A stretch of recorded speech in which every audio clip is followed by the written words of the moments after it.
அரசியல்ல இதெல்லாம் சகஜமாப்பான்னு சொன்ன மாதிரி எல்லாமே சகஜமா மாறிடுச்சுல்ல. முதலாவதா தமிழ்நாட்டோட முதலமைச்சரா பதவியேற்ற திரு விஜய் அவர்களுக்கு என்னோட மனமார்ந்த வாழ்த்தினை தெரிவித்துக் கொள்கிறேன். ஆணவம் பிடிச்ச திமுக ஒழிக்கணுங்கிறது ரொம்ப நாள் கனவு கடைசி கத்தி கத்தி ஒட்டுமொத்தமா முடிச்சு விட்டீங்க. 200+ ஸ்வீப் மன்னர் பரம்பரைன்னு என்னென்னமோ சொன்னேயா. சரி, அது வேணாம், கதைக்குள்ள வருவோம். வீடு ஏறி என்னைய என் குடும்பத்தையும் கொலை பண்ற அளவுக்கு என்னைய தப்பு பண்ண, கொலை பண்ணனா இல்ல கொள்ளடிச்சனா இல்ல யாரோட பணத்தையாச்சும் வாங்கிட்டு ஏமாத்தினா, இது நீங்க நினைக்கிற மாதிரி யானை கவலம் என்ற பிரச்சனை எல்லாம் கிடையாது. முழுக்க முழுக்க நாம் தீவிரவாதி கட்சியோட பிரச்சனை. என்ன கொஞ்சம் கிளியரா சொல்றேன் கேளுங்க. மே 3ஆம் தேதி ஞாயிற்றுக்கிழமை காலையில 11:30 மணிக்கு குமரி மாவட்டத்தில் இருக்கக்கூடிய ஊர்ல இந்த சம்பவம் நடக்குது. அதே 3ஆம் தேதி அதே ஞாயிற்றுக்கிழமை காலையில 7 மணிக்கு நாம் தமிழர் கட்சியோட மண்டல பொறுப்பாளர் நினைக்கிறேன் மெல்பின் கலாஸ் என்ற நபர் எங்க ஊரோட கவுன்சிலர் கிட்ட என்னை பற்றி விசாரிக்கிறார். இவன் யாரு, என்னோட நம்பர் கிடைக்குமா, தொட்டா ஏதாவது ஆட்கள் வருவாங்களா இல்ல ஏதாச்சும் ஷாக் ஏதாவது அடிக்குமா. கிட்டத்தட்ட 2 மணி நேரமா எங்க ஊர்ல இருக்கக்கூடிய எங்க வீட சுத்தி வந்திருக்காங்க. இன்னொன்னு நாம் தமிழர் கட்சியோட ஹரிஹரன் என்ற ஒரு நபருக்கு தான் என்னோட பேன் கார்டு, என்னோட ஆதார் கார்டு, எங்க அப்பாவோட கடையோட லொகேஷன் ஒட்டுமொத்த டீடைல்ஸையும் ஃபார்வர்ட் பண்ணிருக்காங்க. வாட்ஸ்அப்ல லொகேஷன் ஃபார்வர்ட் பண்ணதுக்கு அப்புறமா தான் கல்லுக்கூட்டத்தை சார்ந்த நாம் தமிழர் கட்சியோட கவுன்சிலர் ரூபன் பொன்மணி என்ற நபரை கூட்டிட்டு எங்க வீட்டுக்கு வந்திருக்காங்க. வீட்டுக்கு பெத்த மவனை பாக்குறதுக்கு ஏதோ விருந்தாளி வந்திருக்காங்கன்னு சொல்லி எங்க அப்பாவும் மரியாதையா வீட்டுக்குள்ள கூப்பிட்டு வச்சு பேசினார். வீட்டுக்கு மரியாதை கொடுத்து உபசரித்த எங்க அப்பாவுக்கு கடைசியில கிடைத்த பரிசு என்ன தெரியுமா?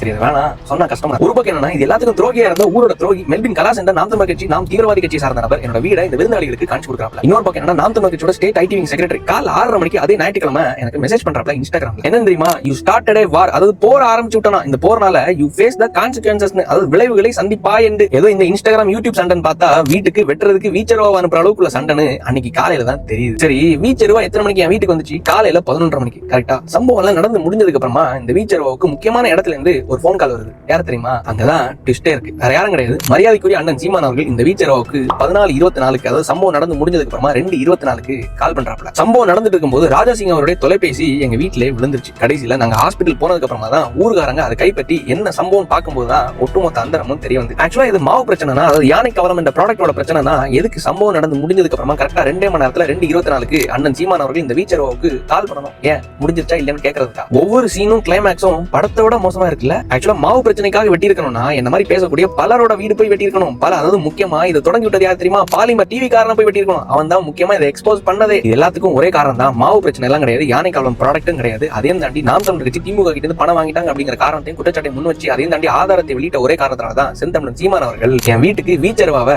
பரிசா அனுப்பிச்சு விட்டுருக்காரு. கடைசியில இந்த ஒட்டுமொத்த ஆதாரம் கொண்ட தொலைபேசியும் ராஜாசிங் அவருடைய போனையும் போலீஸ் கிட்ட மக்கள் ஒப்படைச்சிட்டாங்க. அதையும் தாண்டி விசாரணை போயிட்டு இருக்கு. ராஜாசிங் அவருடைய அரெஸ்ட் பண்ணிருக்காங்க. பாவம், இந்த ஒட்டுமொத்த கதையிலையும் பகடக்காய் யாருன்னா மிஸ்டர் ராஜாசிங். மாவு பிரச்சனை சொல்லிட்டு அனுப்பிச்சு விட்டு சீமான் மற்றும் சாட்டை அவருடைய ஒட்டுமொத்த வன்மத்தையும் தீர்க்கிறதுக்காக பயன்படுத்தப்பட்ட நபர் தான் இந்த ராஜாசிங். ராஜாசிங் அவர்கிட்டையும் கேட்கிறேன், சீமான் அவர்கிட்டையும் கேட்கிறேன், வெட்டி கொல்ற அளவுக்கு நான் ஒருத்தான? உன் வயசு என்ன, என் வயசு என்ன? இதுதான் நாம் தீவிரவாதி கட்சியோட கொள்கையா என்ன? இதுதான் பிரபாகரன் அவர்கள் கத்து கொடுத்தாரா என்ன?